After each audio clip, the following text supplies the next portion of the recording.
ابھی پڑھنا ہے، حوالے پہلے دے رہا ہوں، رکھ لو سمیٹ کے، کام آئیں گے کام آئیں گے۔ ایک کتاب کا مانگا تھا، میں 12 کے صدقے 12 کتابوں کے حوالے دے رہا ہوں، اور یہ صرف ایسے اتنے سے۔ اچھا مزے کی بات ہے، دیکھو بات کیا ہے، ثابت کیا کرنا ہے کہ شہزادے کی شہادت ہے، یہ ثابت کرنا ہے۔ تو میں ظہور ثابت کر دوں، شہادت تو خود ہی ہو جائے گی۔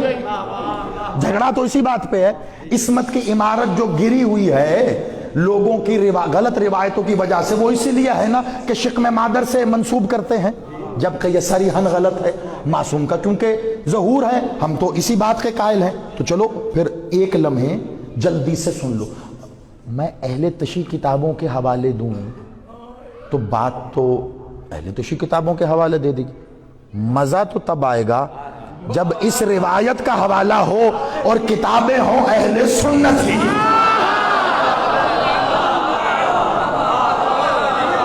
مانے بیٹھے ہیں، چھوٹی کتاب نہیں ہے، تیزی سے نام لو، چھوٹی کتاب نہیں ہے، اہل سنت کی معتبر ترین کتابوں میں شمار ہوتا ہے اسد الغابہ فی معرفت الصحابہ، بڑی کتاب ہے۔ تیزی سے، یہ میں نے صرف رات ہی رات میں لاہور ہوتا کہیں میرا یہ مجلس کا سلسلہ تو میں گھر سے جلدی سے کتابیں وغیرہ منگوا کے یہاں صرف نام نہیں جو میں نے جمع کی ہیں کتابیں دکھاتا رہتا تمہیں، لیکن اب یہاں پہ ہوں تو رات ہی رات مجھ سے یہ فرمائش ہوئی کہ حوالہ دیجیے گا، تو رات سے ابھی تک میں نے جلدی سے ہی کتابوں کے نام اکٹھے کر لیے۔ لو بھائی ایک سیکنڈ، تو یہ جلدی سے لے لو، اسد الغابہ فی معرفت الصحابہ، اور بڑا نام ہے، نمی جلد سمیٹتے جاؤ، ٹھیک ہے۔ عزیز الدین ابن الاسیر، مسند امام الشہید الشیخ عزیز اللہ کی جلد نمبر 1، یہ ساری اہل سنت کتابیں ہیں۔ لباب الانصاب علامہ ابن فندوق کی جلد نمبر 1، تاریخ کامل بہت بڑی کتاب ہے پھر اہل سنت کی، علامہ ابن الاسیر۔ پھر آ جاؤ صفوۃ الصفوہ علامہ ابن جوزی بڑا نام ہے، پھر ان کی کتاب ہے، تیسری جلد ہے، پھر تیسری جلد ہے الطاہرہ علامہ دولابی کی۔ پھر آ جاؤ سیرت ابن اسحاق علامہ ابن اسحاق کی۔ اب آ جاؤ تیزی سے، جو اہل تشیع بیٹھے ہیں، تمہارے مکتب کی اساس کتاب ہے جس کے بغیر شاید کسی شیعہ کی کوئی مجلس پوری نہیں ہوتی، بہار الانوار علامہ باقر مجلسی، جلد نمبر 53۔ ٹھیک، ظہور بڑی توجہ، ابھی صرف نام لو، ٹھیک ہے۔ بہار میں لکھ رہے ہیں علامہ باقر مجلسی، جلد 53۔ اچھا اس کے بعد ہدایت الکبریٰ میں علامہ عبد الحسین حمدان نے لکھا ہے اس کو۔ پھر پیام آور عاشورہ سخن فارسی کی کتاب ہے، اس میں لکھا علامہ عطا اللہ مہجرانی، بہت بڑا نام ہے۔ نہج المعرفت، مصباح الشیعہ، چشم عشق، ایسے انبار لگا دوں گا میں جن میں یہ تحریک کیا گیا کہ سرکار محسن ابن حسن کا ظہور کب ہوا آپ بتاؤ۔ غدیر کب ہوئی تھی؟ 18 ذی الحج کو، 3 دن تک غدیر کے میدان میں خیمہ لگا رہا۔ محمد نے تمام 1,40,000 اصحاب سے کہا آؤ آگے علی کے ہاتھ میں بیعت کرو، سب نے علی کے ہاتھ پر آ کر بیعت کی۔ 3 دن تک یہ بیعت کا سلسلہ جاری رہا، 18، 19، 20، یہ 3 دن اسی میدان میں بیعت ہوتی رہی۔ یہ قافلہ واپس مدینے پہنچا، سرکار محسن کا ظہور 22 ذی الحج کو ہوا، کس صورت میں کہ مخدومہ عالیہ نے اپنی آغوش سے محسن کو ظاہر کر کے اپنے ہاتھوں سے علی کو دیتے ہوئے کہا اے ولی اللہ، حجاب اللہ کی طرف سے غدیر کا تحفہ۔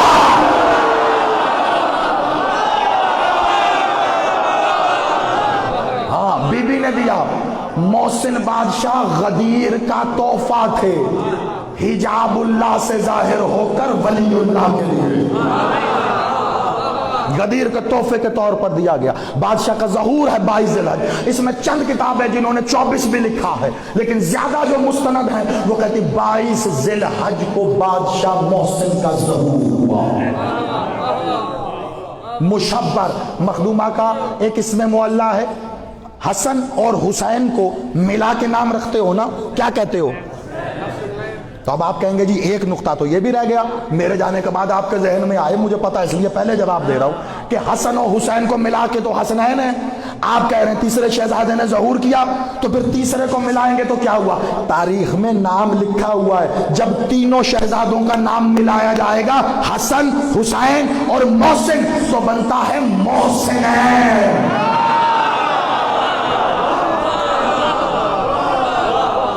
بی بی کا ایک اسم کتابوں میں ملتا ہے ام الحسنین، حسن و حسین کی ماں، اسی طرح ایک اسم ملتا ہے ام المحسنین، محسنین کی ماں۔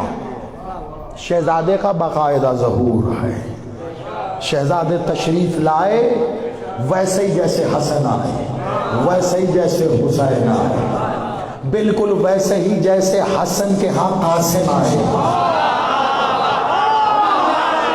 ہوئے ہوئے ہوئے ہوئے، جو پہنچ گئے ہو میرا سلام ہے۔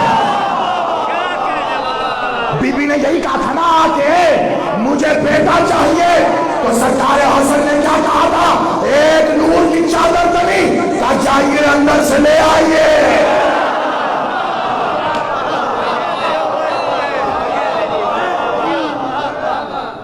ان پہ بشریت کے تقاضوں کا اطلاق نہ کرنا۔ بی بی نے تحفہ دیا تھا محسن، اور اللہ کے اسم کا حامل علی کے بعد محسن آیا۔ میں یہاں فضائل محسن پڑھوں، یقیناً پڑھوں، لیکن اس سے زیادہ ضروری ہے ایک غلط روایت کی دلیل کے ساتھ رد، وہ زیادہ ضروری ہے کہ جو حمل اور سخت والی روایت ہے جو مصاحب میں پڑھی جاتی ہے، میں دلیل کے ساتھ اس کو رد کرنے لگا ہوں۔ دیکھیے جو بات بتائی ہے وہ ثابت تو تبھی ہوگی نا جب وہ رد بھی تو ہو، وہ اپنی جگہ کھڑی رہے تو یہ کیسے ثابت ہوگی؟ آئیے میں آپ کو چال باز مولوی کی عیاری کا منہ بولتا ثبوت دکھاؤں۔ حمل کس زبان کا لفظ ہے؟ عربی کا، اور سخت عربی کا۔ اردو بذات خود کوئی زبان نہیں ہے۔ دیکھو میں نے پہلے آپ کو پوری مجلس سنا دی، مجھے پتا تھا یہاں رک کے تم تک پیغام پہنچانا، اس لیے اب آخر میں اس کو ایسے ہی سننا، اسی تسلسل سے ہم مسائل میں داخل ہو جائیں گے، توجہ رکھنا۔ یہ اردو تو بذات خود کوئی زبان ہی نہیں ہے نا، مختلف زبانوں سے الفاظ کو مستعار لے کر ایک زبان بنی جسے اردو کہتے ہیں۔ اس کے معنی لشکری کے ہیں، فارسی کے، عربی کے، سنسکرت کے لے کے بنا دیے، ترکی کے۔ تو یہ دونوں لفظ عربی کے ہیں، حمل بھی اور سخت بھی، لیکن ان دونوں بہت توجہ سے سنیے گا، بہت توجہ سے میں رد پیش کر رہا ہوں، ان دونوں لفظوں کی جو منسوبیت ہے نا وہ مستور کی ایک خاص کیفیت کے ساتھ جڑی ہوئی ہے۔ جب ہم کہتے ہیں حمل تو اس سے ہمارے ذہن میں مستور کی ایک خاص کیفیت آ جاتی ہے کہ وہ شکم کے ساتھ حمل کی کیفیت میں موجود ہے، ٹھیک ہے، ایک جڑا ہوا ہے نا سلسلہ۔ اسی طرح جب ہم کہتے ہیں سخت تو وہ بھی اسی کیفیت سے جڑا ہے، یعنی کہ جب کسی مستور کا حمل گر جائے، ضائع ہو جائے، تو اسے کہتے ہیں سخت ہو جانا۔ لیکن ان کے معنی کیا ہیں؟ اصل بات تو تبھی ہوگی نا قبلہ، علمی جواب تو تبھی ہے، یہ تو ایک مستور کی کیفیت کے ساتھ جڑ گئے، ان کے کوئی معنی بھی ہوں گے۔ قبلہ عربی میں حمل کہتے ہیں اٹھا لینے کو، حمل کے اچھا میں کوئی جنگل میں خطاب کر رہا ہوں، آج کل تو گوگل کے ذریعے ہر بندہ ہی آدھا مولوی بنا ہوا ہے، آپ ٹائپ کر کے دیکھ لیں حمل کے کیا معنی ہے، اردو میں بتا دے گا۔ حمل کے معنی ہیں اردو میں اٹھا لے، یعنی یہ اچھا مثال دے کے سمجھا رہا ہوں، آسانی سے سمجھو گے، دونوں کے مطلب سمجھ جاؤ گے۔ یہ میں نے یہاں پڑا ہوا ہے نا، یہ رومال میرا، یہ میں نے رومال کو اٹھایا تو میں نے رومال کو حمل کیا، اٹھا لیا، اور یہ سخت ہو گیا۔ سخت کہتے ہیں گر جانے کو، یعنی جو شے اٹھائی ہو اگر وہ اٹھائی شے گر جائے تو اسے سخت کہتے ہیں۔ اگر حمل کے معنی مولوی بضد ہے کہ اس نے شکم مادر سے ہی لینے ہیں، تو پھر قرآن کی اس آیت کو کہاں لے کے جائے گا جہاں اللہ فرشتوں کے لیے کہہ رہا ہے حاملان العرش۔